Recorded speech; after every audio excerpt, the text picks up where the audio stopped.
Bismillahirrahmanirrahim. Alhamdulillah wassalatu wassalam ala Rasulillah amma ba'd. Jadi teman-teman semuanya, mungkin kita semuanya ya pasti yang pernah sekolah dulu kan, pas pelajaran agama Islam pernah disuruh ngapalin doa-doa sama Pak Guru atau Ibu Guru kan. Ya contohnya dikasih tugas ngapal doa masuk kamar mandi misalnya, doa masuk kamar mandi, doa mau makan, doa mau tidur, doa bangun tidur, dan lain sebagainya. Dan saya yakin di antara kalian semua pasti ada yang masih hafal doa-doanya, ada yang mungkin sebagian sudah lupa ya. Terus gini, doa itu, apakah doa itu harus sesuai dengan ya plek itulah, sesuai dengan teksnya yang pernah kita hafal, atau kita bisa berdoa dengan doa-doa yang lain gitu kan.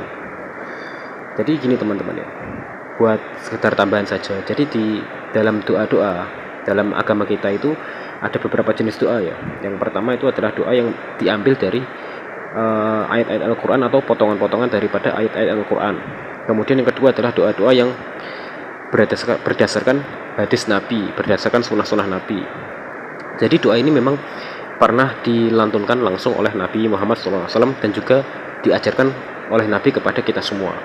Jadi kedua doa ini meskipun kita tuh nggak apal teks, nggak paham teksnya, artinya apa nggak paham, tapi insya Allah doanya manjur karena memang doanya ini langsung dari Allah gitu kan. Jadi mutlak benarnya dan juga pasti lebih mujarab, lebih mustajab gitulah. Tapi apakah kita bukan berarti tidak boleh berdoa menggunakan doa-doa yang kita buat sendiri? Kita berdoa menggunakan doa yang kita buat sendiri itu tidak masalah, boleh-boleh saja kok, nggak masalah. Terutama kalau kita punya hajat lebih lah, punya hajat yang lebih dari itu kan. Kalau kita doa sesuai dengan Al-Quran dan juga As-Sunnah itu kan kita pertama nggak hafal kan, nggak paham maknanya kan, nggak tahu artinya kan, ya cuman ngapal doang gitu kan. Nah tapi kalau kita buat doa sesuai dengan hati nurani kita, keinginan kita, itu lebih kerasa sebenarnya. Nah, oke, kita balik ke pembahasan ya.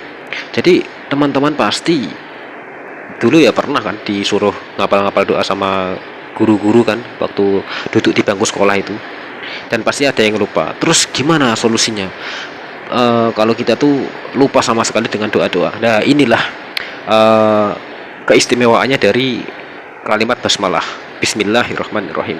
Jadi kalau ada orang tua bilang ngajarin anak-anaknya, kalau misalkan nggak apal doa yang plek seperti yang saya sebutkan tadi ya, sesuai dengan teks Al-Quran maupun Al-Hadis, ya seminimal-minimalnya kita melafalkan kalimat basmalah itu sebenarnya sudah cukup. Meskipun ya masih kerasa kurang kan kalau buat orang-orang yang kelasnya lebih tinggi itu masih kurang lah kalau kalimat basmalah itu. Nah, keistimewaan kalimat basmalah itu adalah kalimatnya itu pendek, tapi dia kata-katanya itu maknanya sempurna, teman-teman. Jadi Bismillah itu dengan menyebut nama Allah, Ar-Rahman Ar-Rahim, yang Maha Pengasih lagi Maha Penyayang. Jadi kita itu berdoa memohon kepada sosok yang Ar-Rahman, yang Maha Pengasih lagi Maha Penyayang. Kita berdoa supaya hajah kita itu dikabulkan atau urusan kita itu dipermudah oleh Allah Subhanahu wa taala. Jadi doanya itu dengan kalimat yang sangat spesial, Ar-Rahman dan Ar-Rahim. Nah, jadi kalau ada orang tua ngajarin anaknya kalau nggak hafal doa ini cukup dengan kalimat basmalah saja, nggak ada masalah, boleh-boleh saja, dan itu sudah bagus kok, daripada kita itu nggak berdoa sama sekali gitu kan. Jadi kalau misalnya kita mau berangkat ke masjid ya, baca basmalah, naik motor baca basmalah, kemudian mau ke sawah baca basmalah, itu sudah bagus teman-teman. Cuman kalau kita mau lebih bagus lagi ya kita ngapal doa-doa tadi yang sudah diajarkan oleh Allah dan Rasulnya gitu teman-teman. Basmalah itu sederhana tapi sangat istimewa. Bismillahirrahmanirrahim, semoga hari ini saya kerjanya sukses gitu kan. Bismillah, semoga hari ini rezekinya lancar gitu. Nah, seperti itu teman-teman. Oke teman-teman, segini saja, semoga bermanfaat. Sampai jumpa.